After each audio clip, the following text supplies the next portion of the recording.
2024.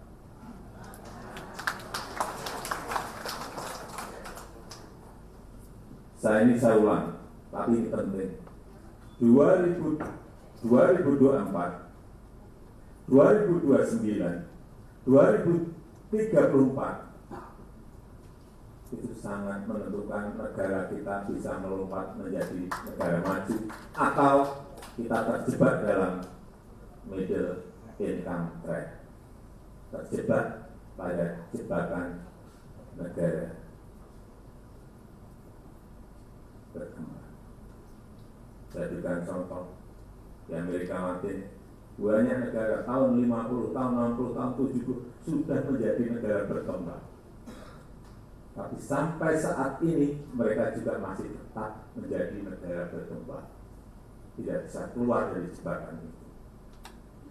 Kita tidak mau itu. Dan kesempatan itu hanya ada di 3 periode kepemimpinan nasional kita.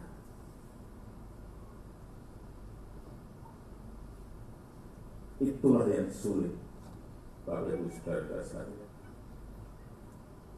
Yang ngomong bukan saya, yang ngomong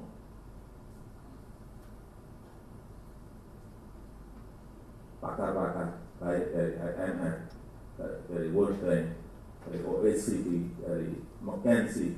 Bappenas kita coba dihitung ulang sama. Karena kita punya bonus demografi dan punya kesempatan hilirisasi tadi.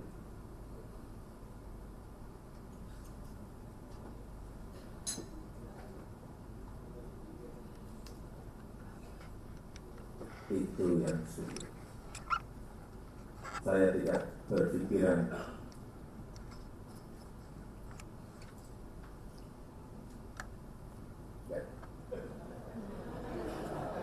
saya berpikiran negara ini harus menjadi negara maju, negara makmur, negara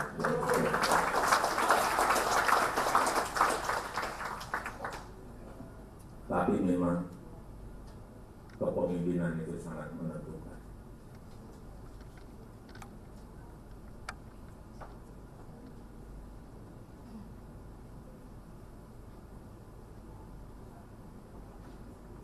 Saya tahu dalamnya partai seperti apa saya tahu. Partai-partai seperti apa saya tahu. Ingin mereka menuju kemana, saya juga enggak.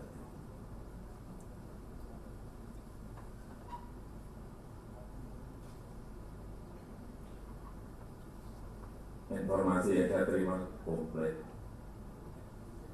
Dari intelijen saya ada B, dari intelijen di Polri ada B, dari intelijen di TNI saya punya KIS, dan informasi-informasi di luar itu, angka, data, survei, semuanya ada.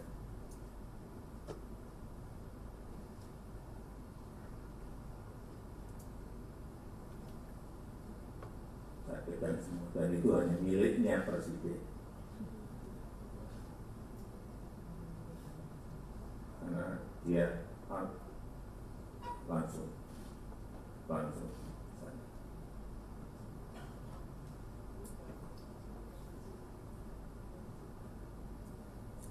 Saya rasa itu yang ingin saya sampaikan dalam kesempatan ini.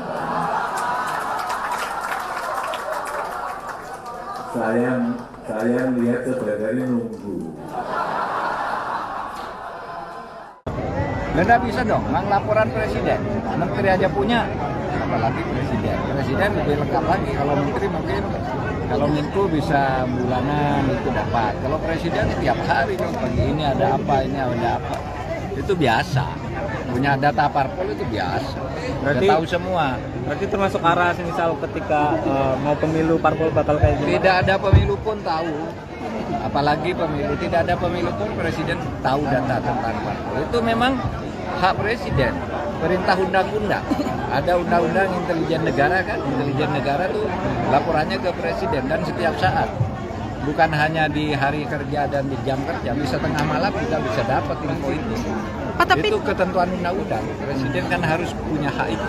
tapi beberapa menganggap itu jadi kayak Pak Jokowi ini jadi nanti cawe-cawe begitu. Alah, siapa saja harus punya kalau presiden, tidak hanya Pak Jokowi, enggak urusan cawe-cawe, urusan tidak, itu enggak ada kaitannya. Ini presiden pasti punya intelijen, siapa politikus yang nakal, siapa politikus yang benar, siapa yang punya kerja gelap, siapa punya kerja terang, itu punya presiden. Pak, kalau soal isu PPHI, perpanjangan menilai kalau itu terindikasi melanggar undang-undang intelijen HAM kayak gitu.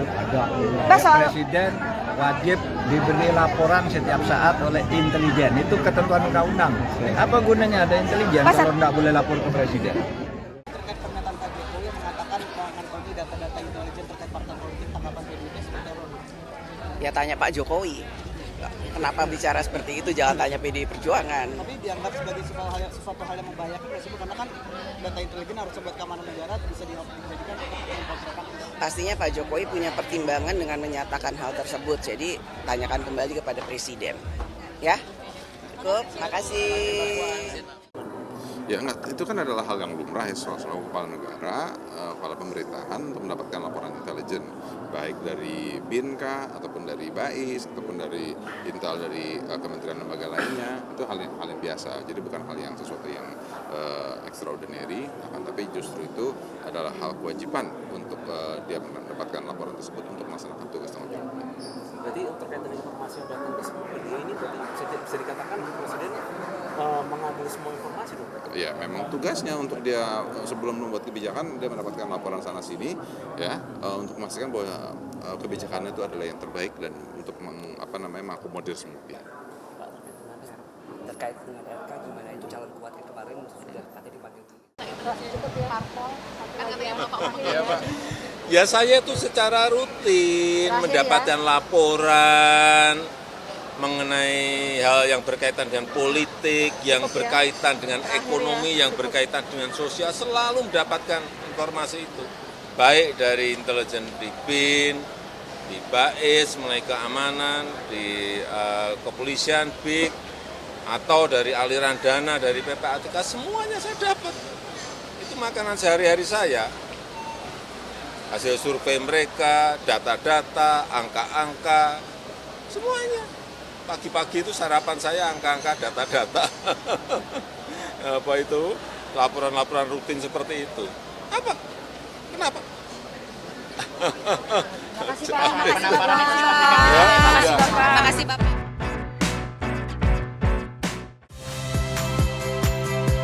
Saya Friska Clarissa. Saksikan program-program Kompas TV melalui siaran digital, pay TV, dan media streaming lainnya. Kompas TV, independen, terpercaya.